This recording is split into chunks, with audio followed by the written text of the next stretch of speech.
সুপ্রিয় দর্শক শ্রোতা, ইরান, লেবানন, যুক্তরাষ্ট্র এবং ইসরায়েলের মধ্যে যুদ্ধবিরতির মধ্যেও আমেরিকার অবৈধ সন্তান ইসরায়েলের 15 সেনা হত্যা করেছে লেবানন। অন্যদিকে যুক্তরাষ্ট্র যুদ্ধবিরতির সময় বৃদ্ধি করার ঘোষণা করেছে এবং ইরান উত্তেজনা বাড়িয়ে তেহরান সহ ইরানের বিভিন্ন শহরে নতুন ভাষণের ক্ষেপণাস্ত্র প্রদর্শন করেছে এবং বর্তমান পরিস্থিতিতে কোনো আলোচনার অংশ নেওয়ার সম্ভব নয় বলে ইরান ঘোষণা করেছে। কি মনে হয়, ইরান যুক্তরাষ্ট্রের সাথে কি আলোচনা চালিয়ে যাওয়া উচিত? এই সম্পর্কে আপনার মতামত কমেন্টস বক্সে লিখে জানান এবং শুরুতেই থাকবে সংবাদ শিরোনাম পরে বিস্তারিত।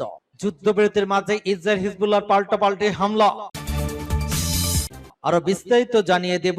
হরমুজ অবরোধ এড়িয়ে কাস্পিয়ান সাগর দিয়ে ইরানের ড্রোনে যন্ত্রাংশ পাঠাচ্ছে রাশিয়া। এদিকে শত্রুপক্ষকে বেদনাদায়ক পরিণতির হুঁশিয়ারি দিলেন পাকিস্তানের সেনাপ্রধান। ইরানের ইউরেনিয়াম নিয়ে টানাটানি ট্রাম্প, পুতিনের কোন দিকে যাবে তেহরান। হরমুজ প্রণালীতে পণ্যবাহী জাহাজে হামলার দক্ষিণ কোরিয়ার তীব্র নিন্দা। বিদেশি হামলায় কিম নিহত হলেই পরমাণু হামলা চালাবে উত্তর কোরিয়া। ইসরায়েলি জ্যামিং তোয়াক্কা করছে না হিজবুল্লাহ নতুন ড্রোন। এবং সর্বশেষে জানিয়ে দিব, সরাসরি যুদ্ধ ছাড়া ইরানকে সহায়তা করছে চীন। এতক্ষণ শুনছিলেন সংবাদ শিরোনাম বিস্তারিত। তবে তার আগে অনুরোধ থাকবে এই ভিডিওতে একটি লাইক দিন এবং কমেন্টস করে জানিয়ে দিন আপনি কোন জেলা থেকে বা কোথা থেকে আমাদের সাথে যুক্ত রয়েছেন এবং সংবাদের সর্বশেষ গুরুত্বপূর্ণ আপডেট পেতে চ্যানেলটি সাবস্ক্রাইব করে আমাদের সঙ্গেই থাকুন। ধন্যবাদ। যুদ্ধবিরতির মাঝে ইসরায়েল হিজবুল্লাহর পাল্টাপাল্টি হামলা। ইসরায়েল এবং লেবাননের মধ্যে যুদ্ধবিরতি মেয়াদ বাড়ানো হলেও পাল্টাপাল্টি হামলা অব্যাহত রয়েছে। সর্বশেষ সংবাদ অনুযায়ী ইসরায়েলি প্রতিরক্ষা বাহিনী এবং আইডিএফ এবং সশস্ত্র গোষ্ঠী হিজবুল্লাহর মধ্যে দফায় দফায় গোলাগুলির ঘটনা ঘটেছে। আইডিএফ জানিয়েছে গত রাতে তারা দক্ষিণ লেবাননের 3টি ভিন্ন স্থানে হিজবুল্লাহর রকেট লঞ্চার লক্ষ্য করে হামলা চালিয়েছে। তাদের দাবি, হামলার লক্ষ্যবস্তু হওয়া লঞ্চারগুলো রকেট ছোড়ার জন্য পুরোপুরি প্রস্তুত ছিল এবং ইসরায়েলের বেসামরিক নাগরিক এবং আইডিএফ সেনাদের জন্য তাৎক্ষণিক হুমকি হিসেবে কাজ করছিল। এদিকে সকালে এক বিবৃতিতে হিজবুল্লাহ জানিয়েছে তারা ইসরায়েলি সেনাবাহিনীকে লক্ষ্য করে পাল্টা হামলা চালিয়েছে। দুপক্ষ একটি যুদ্ধবিরতি চুক্তিতে সম্মত হলো। চুক্তি স্বাক্ষরের পর থেকে আইডিএফ এবং হিজবুল্লাহ একে অপরের বিরুদ্ধে যুদ্ধবিরতি লঙ্ঘনের অভিযোগ তুলে আসছে। হরমুজ অবরোধ এড়িয়ে কাস্পিয়ান সাগর দিয়ে ইরানের ড্রোনের যন্ত্রাংশ পাঠাচ্ছে রাশিয়া। রাশিয়া কাস্পিয়ান সাগরের নৌপথ ব্যবহার করে ইরানের ড্রোনের যন্ত্রাংশ পাঠাচ্ছে। মার্কিন কর্মকর্তা নিউ ইয়র্ক টাইমসকে দেয়া এই তথ্য জানিয়েছেন। নাম প্রকাশ না করার শর্তে মার্কিন সংবাদ মাধ্যম দেয়া সূত্রের মতে গত মাসে শেষ হওয়া মার্কিন ইসরায়েল বোমা হামলার পর দীর্ঘদিন ধরে উপেক্ষিত ওই বাণিজ্যিক করিডোরটি ইরানকে তার সামরিক সক্ষমতা পুনর্গঠনে সাহায্য করছে। মার্কিন কর্মকর্তারা বলেছেন রাশিয়া থেকে ওই গতিতে চালান অব্যাহত থাকলে ইরান দ্রুত তার ড্রোন ভান্ডার পুনরায় পূর্ণ করতে পারবে, যার প্রায় 60% সাম্প্রতিক যুদ্ধে ধ্বংস হয়ে গিয়েছে। প্রতিবেদনে বলা হয় কাস্পিয়ান সাগর একটি সেতু হিসেবে কাজ করে, যা ওই দুটি দেশকে সংযুক্ত করে। তাদের কোনো সীমান্ত নেই, কিন্তু ওই বিশাল অভ্যন্তরীণ সাগরে উভয় দীর্ঘ উপকূল রেখা রয়েছে। এটি রাশিয়া এবং ইরানকে নিষেধাজ্ঞা এড়ানোর জন্য যুক্তরাষ্ট্র বা অন্য কোনো দেশের বাধার ভয় ছাড়াই অবাধে বাণিজ্য করার সুযোগ দেয়। প্রতিবেদন অনুসারে রাশিয়া এমন সব পণ্য পাঠাচ্ছে যা সাধারণত হরমুজ প্রণালী দিয়ে যাতায়াত করত। এই প্রণালী যুক্তরাষ্ট্র এবং ইরান উভয় দিক কয়েক সপ্তাহ ধরে অবরুদ্ধ করে রেখেছে। নিউ ইয়র্ক টাইমস ধারণা করছে যে রাশিয়া এখন ইরানকে বিভিন্ন ধরনের পণ্য এবং সামগ্রী সরবরাহ করছে যা ঐতিহ্যগতভাবে হরমুজ প্রণালী দিয়ে যাতায়াত করত। পশ্চিমা এবং ইসরায়েলি নৌবাহিনী দক্ষিণের সামুদ্রিক পথগুলোর উপর কড়া নিয়ন্ত্রণ বজায় রাখায় স্থলবেষ্টিত কাস্পিয়ান সাগর একটি নিরাপদ বিকল্প হিসেবে আবির্ভূত হয়েছে। এই পরিবর্তনটি নিশ্চিত করেছে যে বর্তমানে নৌ অবরোধের সর্বোচ্চ চাপ সত্ত্বেও ইরান শিল্প উপকরণ এবং বিশেষিত প্রযুক্তি দিয়ে উভয় ক্ষেত্রেই সরবরাহ পেতে থাকবে। স্যাটেলাইট চিত্র এবং বন্দরের নথি থেকে দেখা যায় আস্ট্রুখানের মতো রাশিয়ান বন্দর এবং আনজালি এবং আমিরাবাতের মতো ইরানি কেন্দ্রগুলোর মধ্যে পণ্যবাহী জাহাজের একটি অবিচ্ছিন্ন স্রোত চলাচল করছে। বিশেষজ্ঞদের মতে ওই লজিস্টিক সহযোগিতা একটি গভীরতর প্রতিরক্ষা অংশীদারিত্বের অংশ, যেখানে রাশিয়া ইরানের জ্বালানি সহযোগিতা এবং আঞ্চলিক সমর্থনের বিনিময়ে প্রযুক্তিগত উপাদান সরবরাহ করে। শত্রুপক্ষকে বেদনাদায়ক পরিণতির হুঁশিয়ারি দিলেন পাকিস্তানের সেনাপ্রধান। ভবিষ্যতে পাকিস্তানের বিরুদ্ধে যে কোনো দুঃসাহসিক পদক্ষেপের জবাব অত্যন্ত বিস্তৃত, বিপজ্জনক এবং বেদনাদায়ক হিসেবে বলে হুঁশিয়ারি দিয়েছেন দেশটির সেনাপ্রধান ফিল্ড মার্শাল আসিম মুনির। রোববার রাওয়ালপিন্ডির সেনা সদর দপ্তরে ভারত পাকিস্তান সংঘাতের 1 বছর পূর্তি উপলক্ষে আয়োজিত এক অনুষ্ঠানে তিনি এই মন্তব্য করেন। গত 1 বছরের ওই সংঘাতে পাকিস্তান সরকার মারে কি হক বা সত্যের যুদ্ধ হিসেবে অভিহিত করেছে। প্রধান অতিথির বক্তব্যে আসিম মুনির বলেন, আমাদের শত্রুদের জানা উচিত ভবিষ্যতে পাকিস্তানের বিরুদ্ধে কোনো ধরনের দুঃসাহসিক পদক্ষেপ না হলে তার প্রভাব সীমিত থাকবে না, বরং তা হবে অত্যন্ত বিস্তৃত, ভয়াবহ, সুদূরপ্রসারী এবং বেদনাদায়ক। তিনি দাবি করেন 2025 সালের মে মাসে ভারত পাকিস্তান সমমত এবং ভূখণ্ড লঙ্ঘনের চেষ্টা করেছিল, যার জবাবে পাকিস্তান জাতীয় ঐক্য এবং সামরিক শক্তি দিয়েছে।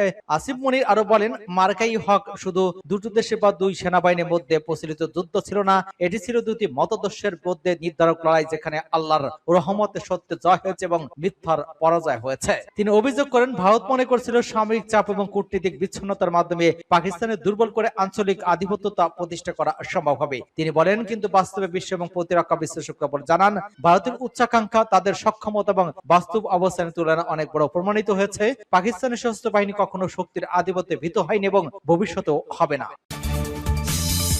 ইরানের ইউরেনিয়াম নিয়ে টানাটানি, ট্রাম্প পুতিনের কোন দিকে যাবে তেহরান? যুক্তরাষ্ট্র এবং ইসরায়েল দাবি করে আসছে, ইরানের হাতে বর্তমানে শত শত কেজি উচ্চ মাত্রায় সমৃদ্ধ ইউরেনিয়াম রয়েছে। এই ইউরেনিয়াম 60% সমৃদ্ধ। এই ইউরেনিয়াম এবং কিছুটা সমৃদ্ধ করে বোমা তৈরি করার পর্যায়ে নিয়ে যাওয়া সম্ভব। এই মসজিদে এখন ইরানকে পারমাণবিক অস্ত্র তৈরির কাছাকাছি অবস্থানে রেখেছে বলে ধারণা অনেক আন্তর্জাতিক বিশ্লেষকের। এই যুদ্ধবিরতি এবং সমঝোতার যে আলোচনা তোড়জোড় দেখা যাচ্ছে যুক্তরাষ্ট্র এবং ইরানের মধ্যে, তার মূলে রয়েছে উচ্চমাত্রায় সমৃদ্ধ ইউরেনিয়াম। যে কোনো চুক্তির অংশ হিসেবে ইরানকে তাদের উচ্চ মাত্রায় সমৃদ্ধ ইউরেনিয়াম যুক্তরাষ্ট্রের হাতে তুলে দিতে হবে বলে দাবি করেছেন মার্কিন প্রেসিডেন্ট ডোনাল্ড ট্রাম্প। অন্যদিকে রাশিয়ার প্রেসিডেন্ট ভ্লাদিমির পুতিন জানিয়েছেন, তারা ইরানের সমৃদ্ধ ইউরেনিয়ামের মজুদ নিজেদের কাছে হস্তান্তর এবং সংরক্ষণ করতে প্রস্তুত। ইরানের সমৃদ্ধ ইউরেনিয়াম নিয়ে 200 পরশক্তির এই টানাটা নিয়ে অবশ্য এখনো প্রকাশ্যে কোনো অবস্থান জানায়নি। সমৃদ্ধ ইউরেনিয়াম হস্তান্তর নিয়ে ইরানের বড় ধরনের দ্বিধা রয়েছে। দেশের কট্টরপন্থীরা মনে করে ইউরেনিয়াম বিদেশে পাঠানো মানেই আত্মসমর্পণ, আবার বাস্তববাদীরা মনে করে অর্থনীতি বাঁচাতে এবং ওই যুদ্ধ এড়াতে একটি সমঝোতা প্রয়োজন। কিছু বিশেষজ্ঞ মনে করেন, ইরান কখনো ইউরেনিয়াম যুক্তরাষ্ট্রে পাঠাতে চাইবে না, কারণ যুক্তরাষ্ট্রকে তারা প্রধান প্রতিপক্ষ মনে করে। ওয়াশিংটনের প্রতিশ্রুতির উপর তেহরানের আস্থা নেই। অন্যদিকে রাশিয়া ইউরেনিয়াম পাঠানোর বিষয়টি রাজনৈতিক তুলনামূলক সহজ হতে পারে। হরমুজ প্রণালীতে পণ্যবাহী জাহাজে হামলায় দক্ষিণ কোরিয়ার তীব্র নিন্দা। হরমুজ প্রণালীতে একটি কোরীয় পণ্যবাহী জাহাজে হামলার ঘটনায় তীব্র নিন্দা জানিয়েছে দক্ষিণ কোরিয়া। ওই হামলার ঘটনাকে গুরুতর হিসেবে উল্লেখ করে প্রয়োজনীয় পদক্ষেপ নেওয়ার কথা জানিয়েছে দেশটির প্রেসিডেন্টের দপ্তর। ব্লু হাউসের এক জ্যেষ্ঠ কর্মকর্তা সাংবাদিকদের জানান, ইতিমধ্যে জাহাজের ক্ষয়ক্ষতি পরীক্ষা শুরু করেছে দক্ষিণ কোরিয়ার বিশেষজ্ঞ দল। প্রাথমিকভাবে তারা জাহাজের পেছনের বাম দিকের অংশে ক্ষতির চিহ্ন শনাক্ত করেছে। কাতার ভিত্তিক সংবাদ মাধ্যম আল জাজিরা জানিয়েছে, গত সপ্তাহে ওই ঘটনার ঘটে বিশ্বের অন্যতম গুরুত্বপূর্ণ এবং ব্যস্ত নৌপথ হরমুজ প্রণালীতে। সেখানে নামু নামক প্রাণামার পথবাহী কারওয়া জাহাজে বিস্ফোরণের ঘটনা ঘটে এবং পরে আগুন ধরে যায়। জাহাজটি পরিচালনা করেছিল দক্ষিণ কোরিয়ার শিপিং কোম্পানি HM। ঘটনার পর জাহাজে বড় ধরনের ক্ষয়ক্ষতি হয়েছে কিনা তা নিয়ে তদন্ত চলছে। দক্ষিণ কোরিয়া সরকার জানিয়েছে, পরিস্থিতি নিবিড়ভাবে পর্যবেক্ষণ করা হচ্ছে। ঘটনার পেছনে কারণ এবং দায়ীদের শনাক্ত করতে আন্তর্জাতিক সহযোগিতা খতিয়ে দেখা হচ্ছে। এদিকে শত্রুপক্ষের নৌযান মোকাবেলা হরমুজ প্রণালীতে দেশীয় প্রযুক্তিতে নির্মিত হালকা প্রকৃতির বিশেষ সাবমেরিন মোতায়েন করেছে ইরানের নৌবাহিনী। ইরানের বিপ্লবী গার্ড কোর এর নৌবাহিনী এসব সাবমেরিনকে পারস্য পোশাকের ডলফিন বলে উল্লেখ করেছে। বিদেশি হামলায় কিম নিহত হলে পরমাণু হামলা চালাবে উত্তর কোরিয়া।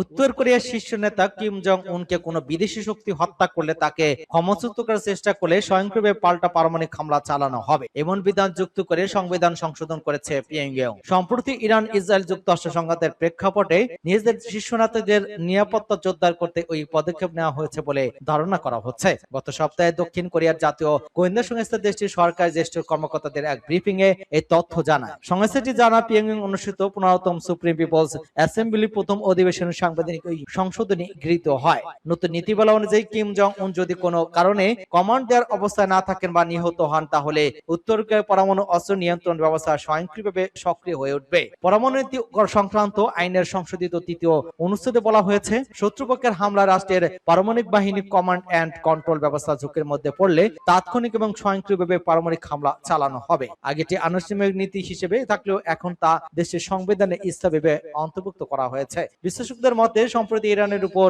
ইসরায়েল এবং যুক্তরাষ্ট্রের যৌথ হামলার ধরন পর্যবেক্ষণ করে উত্তর কোরিয়া ওই সিদ্ধান্ত নিয়েছে। ওই হামলা ইরানের সর্বোচ্চ নেতা আয়াতুল্লাহ আলী খামেনি এবং তার ঘনিষ্ঠ কয়েকজন উপদেষ্টা নিহত হন।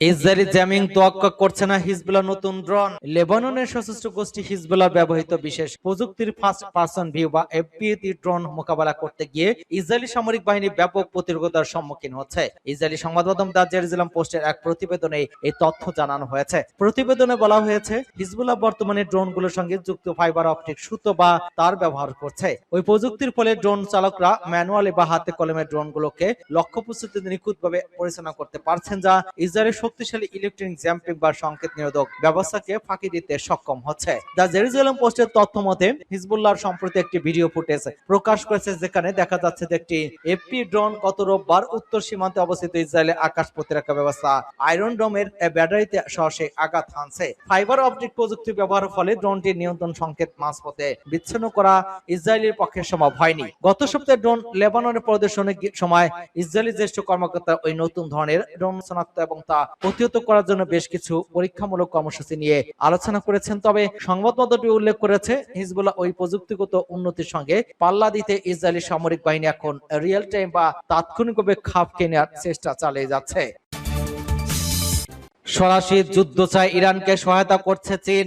ইরান, ইসরায়েল এবং যুক্তরাষ্ট্রের চলমান যুদ্ধ সরাসরি চীনের অর্থনৈতিক এবং কৌশলগত স্বার্থকে প্রভাবিত করছে বলে মনে করছেন বিশ্লেষকরা। তবে পরিস্থিতি জটিল হলেও বেইজিং এখন পর্যন্ত সরাসরি যুদ্ধে লড়ার জন্য পথ থেকে দূরে রয়েছে। 16 এপ্রিল আল জাজিরাকে দেওয়া সাক্ষাৎকারে কাতারের দোহা ইনস্টিটিউট ফর গ্র্যাজুয়েটি স্টাডিজের আন্তর্জাতিক রাজনীতি বিভাগের সহকারী অধ্যাপক মুসনাদ সিলম বলেছেন, চীন একদিকে ইরানের পুরোপুরি একা ফেলতে চায় না, অন্যদিকে সরাসরি সামরিক হস্তক্ষেপের ঝুঁকি নিতে আগ্রহী নয়। সরাসরি যুদ্ধে জড়িয়ে পড়লে চীনের জন্য রাজনৈতিক এবং অর্থনৈতিক মূল্য অনেক বেশি হতে পারে। তাই বেইজিং এই এখন কূটনীতিক এবং পরোক্ষ সহায়তার কৌশল অনুসরণ করছে। তার মতে, জাতিসংঘ নিরাপত্তা পরিষদে ইরান বিরোধী কয়েকটি প্রস্তাব আটকে দিতে ইতিমধ্যেই ভেটো ক্ষমতা ব্যবহার করছে চীন। বিশেষ করে হরমুজ প্রণালী ঘিরে তেহরানের উপর চাপ বাড়ানোর উদ্যোগ বেইজিং বাধা দিয়েছে বলে জানান তিনি। বিশেষজ্ঞদের ধারণা, প্রকাশ্যে সামরিক সহায়তা না দিলেও পদ্মার আড়ালে ইরানকে প্রযুক্তিগত এবং কারিগরি সহায়তা দিচ্ছে চীন। যুক্তরাষ্ট্রের নিষেধাজ্ঞা তালিকায় থাকা কয়েকটি চীনা কোম্পানির মাধ্যমে ওই সহযোগিতা অব্যাহত থাকতে পারে বলেও ইঙ্গিত দিয়েছেন অধ্যাপক সেলো।